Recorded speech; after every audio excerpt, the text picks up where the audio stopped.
ده بقى حضرة المهاجم جاكسون موليكا، صفقة بتولد من رحم المعاناة.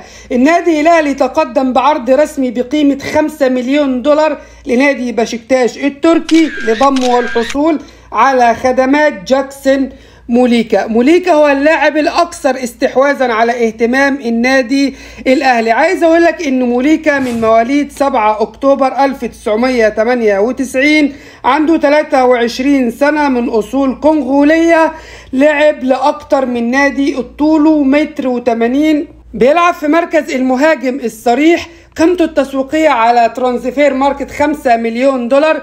موليكا لعب لأكتر من نادي على مستوى مسيرته الاحترافية، أهمهم مازيمبي الكونغولي وستاندرد ليج البلجيكي وقاسم باشا التركي، وأخيرا نادي بشكتاش التركي، وده النادي اللي موليكا بيلعب له حاليا وبيدافع عن ألوانه. تعال أكلمك عن المهاجم الأكثر استحواذا على رضا وإعجاب جميع المدراء الفنيين للنادي الأهلي، زي فايلر مرورا بموسيماني وصولا بالساحر كولر. عاوز اقول لك ان فايلر طلب موليكا بالاسم، وهكذا موسيماني ابدى اعجاب باللاعب وصولا لكولر اللي بيرغب بشدة في ضم اللاعب. السؤال هنا، هل موليكا فعلا يستحق كل هذا الاهتمام ولا مجرد لاعب عليه هالة إعلامية وزخف إعلامي؟ ده اللي هنعرفه على مدار الفيديو. لكن في البداية ما تنساش تعمل لايك وفيديو.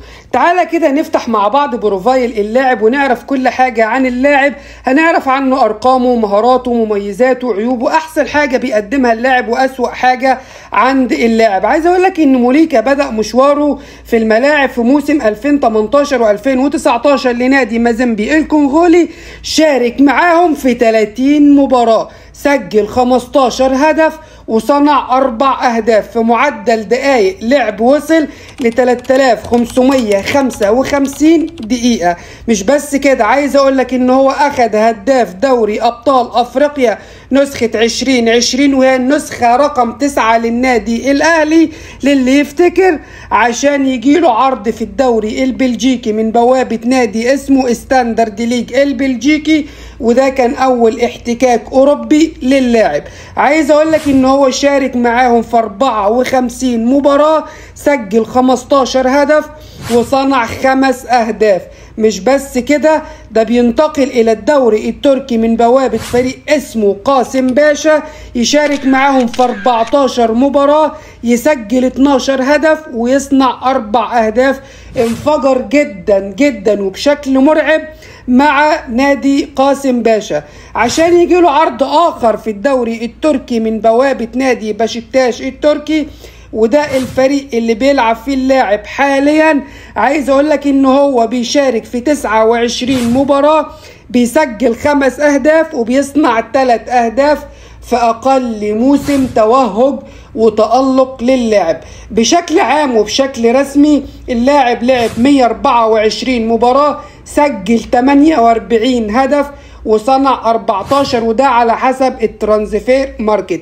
يعني معنى كده انت بتتكلم على لاعب الاكسبكتد بتاعته او الاكس جي بتاعته المتوقعة 41 هدف، وهو مسجل 46 هدف. يعني الاسبكتد جولز، وهي الاهداف اللي المفروض يعملها او يسجلها، كانت 41 هدف في اثناء ما الراجل مسجل 48 هدف. معنى كده ان هو لاعب بيسجل من انصاف الفرص. بل اما بالنسبه لاهم مميزات اللاعب، فعايز اقول لك ان اللاعب تتعدد مميزاته. اولا هو لاعب افريقي، لعب لنادي مازيمبي المازيبي، وعارف الملاعب الافريقيه وعارف النادي الاهلي كويس جدا. لاعب قوي وسريع وفينيشر وبيتحرك بشكل مرعب ومميز، تحركاته فيها وعي كبير جدا جدا جدا. عايز اقول لك ان موليكا لاعب مميز جدا في ضربات الراس، بتلاقيه دايما بيقطع على القريبه، ودي اهم ميزه في اللاعب الهجام. مش بس كده، خصوصا في العرضيات بيركن بشكل حلو جدا جدا جدا. عنده دقة عالية جدا في التصويب، حتى لو الوضع التشريحي لجسمه في وضع صعب برضه بيشوط وبيسجل عادي جدا. مش بس كده، ده بيتصرف كويس بالكرة وبيخلص من لمسة واحدة من غير فزلكة واستعراض. لاعب عالي جدا جوه البوكس وعنده سرعة في اتخاذ القرار. مش بس كده، ده بيعمل ضغط عالي على المدافعين وبيغلطهم. من اهم مميزاته ايضا انه بيعرف يفنش على الجون بشكل عظيم، وبيلعب بقدمه اليمنى والشمال. مش بس كده، عايز اقولك ان هو بيلعب في مركز الوينج، وبيلعب في مركز 10 كبلاي ميكر او كصانع العاب. هو لاعب مميز جدا ولاعب قوي وسريع وبيتحرك بشكل مميز ومرعب. تحركاته فيها وعي كبير وفيها تركيز كبير جدا جدا. لاعب بيبدأ الستارت بتاعته من نص الملعب. لاعب لو جه النادي الاهلي هيكون صفقة كبيرة جدا وحاسمة جدا للنادي الاهلي. تعال اكلمك على اهم عيوب اللاعب. قيمته التسويقية العالية جدا اللي واصلة لأكتر من 6 مليون دولار على حسب الترانسفير ماركت. اللاعب شايف حاله شوية على النادي الاهلي. عايز اقولك ان من ايام فايلر والنادي الاهلي عايز يتعاقد مع اللاعب. ده كان كل حاجة عن جاكسون موليكا، الصفقة المطروحة بقوة على طاولة ورادار النادي الاهلي. قلت لك كل حاجة، مميزاته وعيوبه وارقامه، فتحنا البروفايل كامل واتكلمنا فيه. جه دورك بقى ان انت تقول لنا على رأيك في اللاعب في الكومنتات، وتعمل شير ولايك ومتابعة.